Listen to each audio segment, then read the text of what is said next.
Let's start with the cities that were just rough, and slowly work our way towards the places that basically turned living into a death wish. History loves to show us beautiful skylines, shining temples, marble forums, and romantic old towns.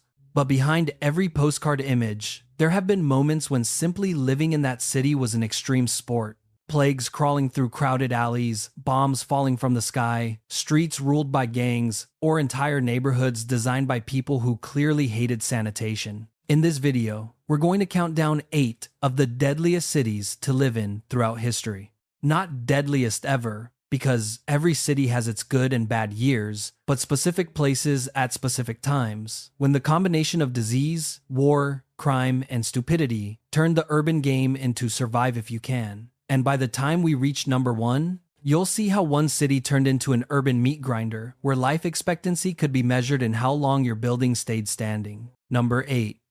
Athens during the plague.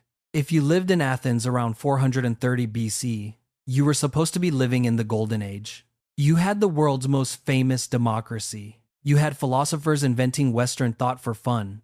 You had theaters, temples, sculptures, and a war with Sparta that would not shut up. When Sparta invaded Attica, the countryside around Athens, the Athenians made what seemed like a smart choice. They brought everyone inside their famous city walls. Farmers, shepherds, villagers, all crammed into a space that wasn't built for that many bodies. Houses overflowed into makeshift huts. Streets became camps. The air got heavy with smoke, sweat, and sewage. And then the sickness came. No one knows exactly what it was. Typhoid, smallpox, measles, something else entirely. Historians still argue. What we do know is that people suddenly started burning up with fever, vomiting, bleeding, breaking out in rashes and sores. Some lost their memory. Some went blind. Many died so fast, their families didn't know what hit them. Imagine walking through the city that had once been a school for the world, and now seeing homes with the doors open, bodies lying where they fell, carts piled high with corpses heading to mass graves. No priests, no doctors, because they were some of the first to die. As the bodies stacked up, people stopped caring about laws or customs. Funerals were rushed or skipped entirely. Thieves robbed the dead.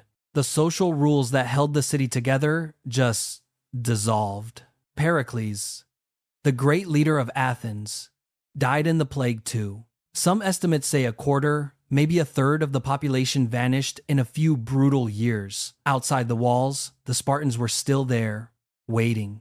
Inside the walls, disease was doing a better job than any invading army. If you survived the Spartans, the plague was waiting for you at home. Number 7.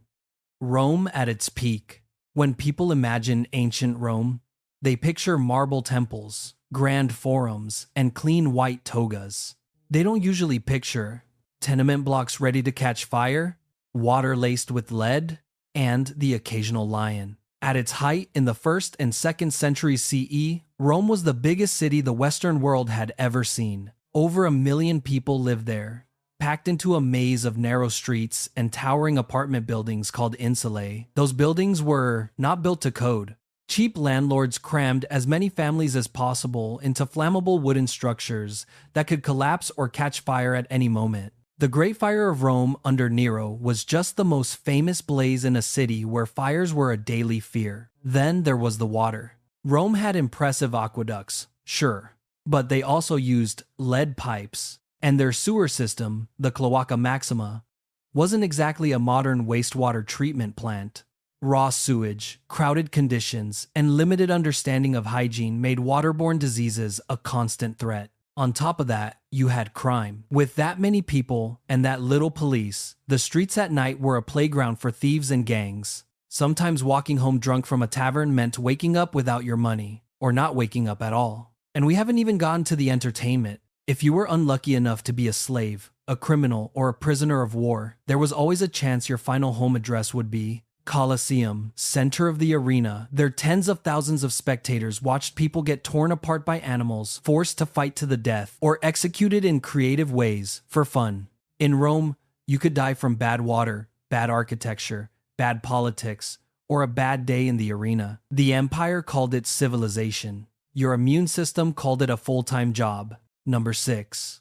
London in the age of plague and fire. If time travel ever becomes real and someone offers you a ticket to London between the 14th and 17th centuries, say no. Just say no. The London of Shakespeare and the Tudors wasn't the postcard version. It was a dense, filthy, wooden city with streets so narrow 2 carts could barely pass. People threw chamber pots out of their windows. Pigs and dogs picked through piles of rotting trash. The River Thames was basically a flowing broth of everything you didn't want to think about. This is the setting for multiple rounds of the Black Death and later the Great Plague of 1665. Imagine carts rolling through the streets with men shouting, "Bring out your dead," bodies wrapped in cloth piled high, taken to mass graves outside the city walls. Doors marked with painted crosses to show infected houses.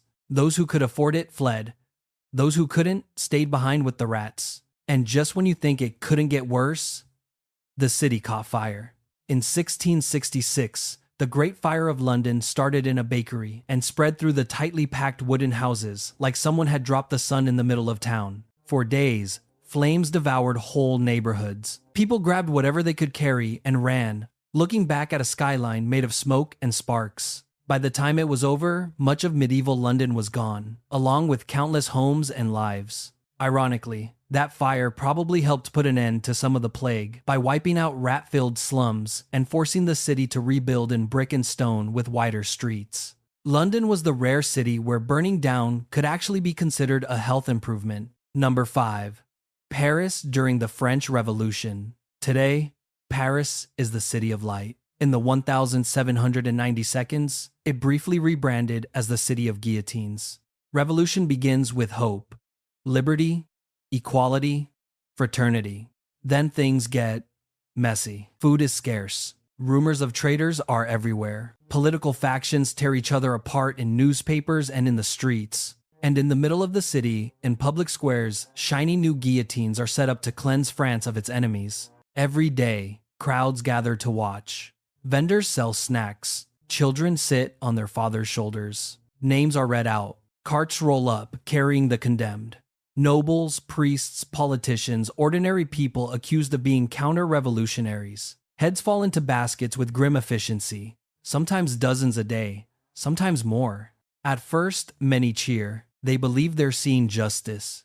Soon, people realize the revolution is eating its own. The line between patriot and traitor gets thinner and thinner. Yesterday's hero becomes today's conspirator. A sarcastic comment, a jealous neighbor, a wrong friend, and you could find yourself in a tumbril heading for the blade. You go to bed, a citizen. You wake up, an enemy of the people. And in a few hours, you're a name on a list and a stain on a wooden platform. The same city that dreamed of human rights turned execution into a daily public spectacle. In revolutionary Paris, you were never more than one accusation away from a very short haircut. Number 4.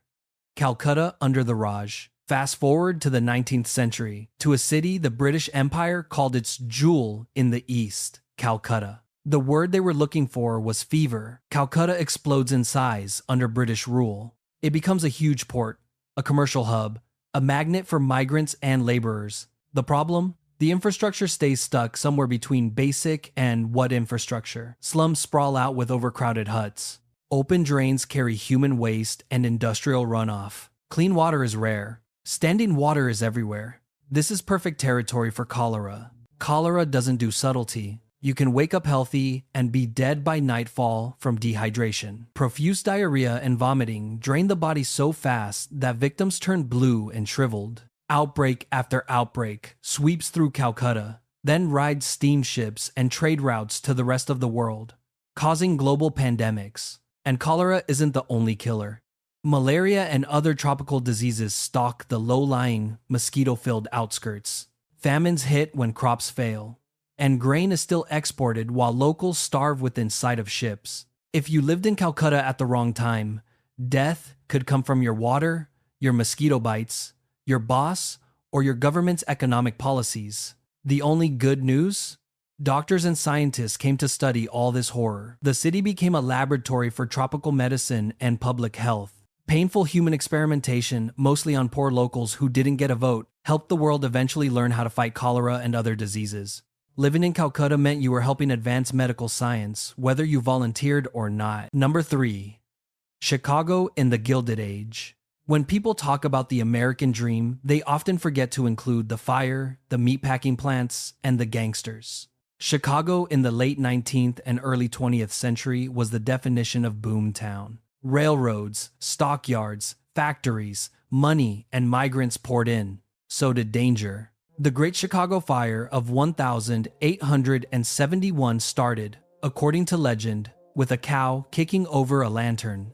Whether or not that's true, the city's obsession with wood certainly didn't help. Wooden sidewalks, wooden houses, wooden everything. Once the fire started, it raced through the crowded neighborhoods, feeding on timber and wind. By the time it burned out, a huge portion of the city lay in ashes. Hundreds of people died. Thousands lost their homes. Rebuilding was fast, chaotic, and hungry for cheap labor. Workers in slaughterhouses and factories faced saws, chemicals, heavy machinery, and zero safety standards. Losing a finger, a hand, or your life was just part of the job. Then there was the crime. By the early 20th century, Chicago's underworld was infamous. Corrupt politicians, crooked cops, mob bosses, and later, in the Prohibition era, gangsters like Al Capone turned the city into a battleground for bootlegging and turf wars. Drive-by shootings, bombings, bodies in alleys, all part of the landscape. Chicago sold the American dream, but it definitely forgot to mention the small print about fires, falling buildings, and flying bullets. Number 2. Medellin in the Pablo Escobar era. If the 1980 seconds had a capital of cocaine, it was Medellin. Nestled in the mountains of Colombia, Medellin used to be just another growing city. Then Pablo Escobar decided to make it the beating heart of his empire. Money flowed in. So did guns. Escobar's Medellin cartel built an international drug network that made billions of dollars. But the real price was paid by the people who had to live in the city he turned into a war zone. Car bombs exploded outside government buildings, shopping centers, even newspaper offices. Politicians, judges, prosecutors, and journalists were assassinated for daring to stand in the cartel's way. Police officers became walking targets with bounties on their heads. Hitmen on motorcycles cruised through the streets, pulling up next to cars and firing through windows before disappearing into traffic. Ordinary people learned to avoid certain neighborhoods, certain streets,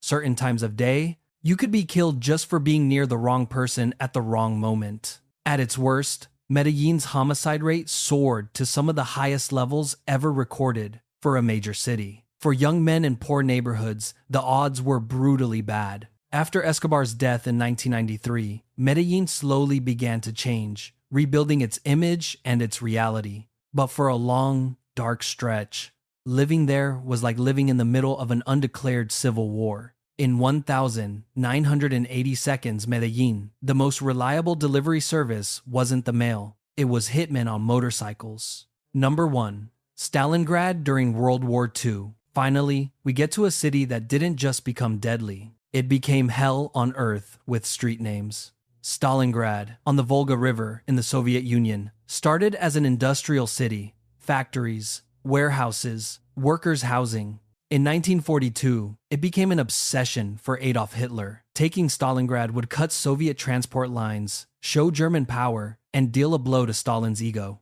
So the Germans threw everything they had at it. First came the bombs. Luftwaffe air raids smashed buildings, turned whole districts into piles of broken brick and twisted steel. The idea was to scare the city into submission. It didn't work. Soviet commanders ordered that the city be held at all costs. Civilians who couldn't escape were trapped in the ruins with the soldiers. Street by street, block by block, building by building, the battle became one of the bloodiest in history. Snipers hid in shattered windows. Machine guns were set up in stairwells. Basements became bunkers. Factories turned into fortresses. Neighbors fought over entire buildings. In some places, Soviet troops held the ground floor while German troops held the upper floors, trading grenades and gunfire through blown-out ceilings. Food was scarce. Water was dangerous to get.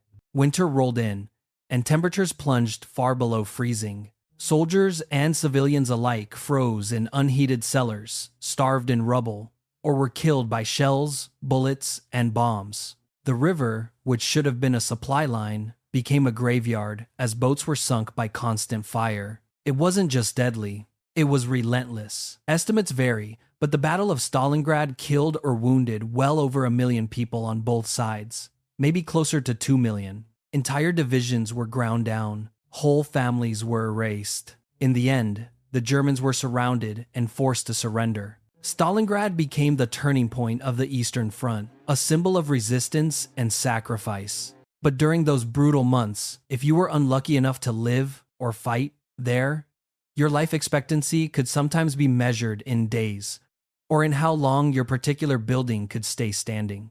If hell ever needed an urban branch office, Stalingrad in 1942 would have made a perfect franchise. From plague-filled Athens to war-torn Stalingrad, from smoky Roman tenements to cartel-ruled Medellin, these cities all had one thing in common. There were countless ways to die, and very few ways to feel safe.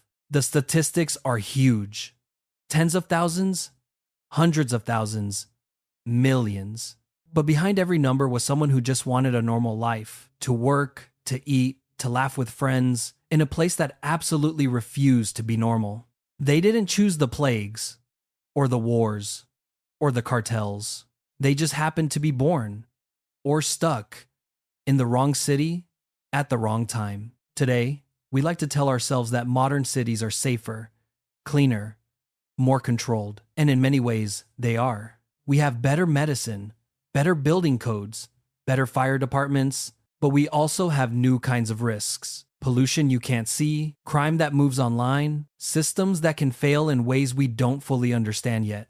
So here's the question. Which of these cities would you least want to wake up in? And are our modern cities really safer? Or are we just better at hiding the danger until something goes wrong?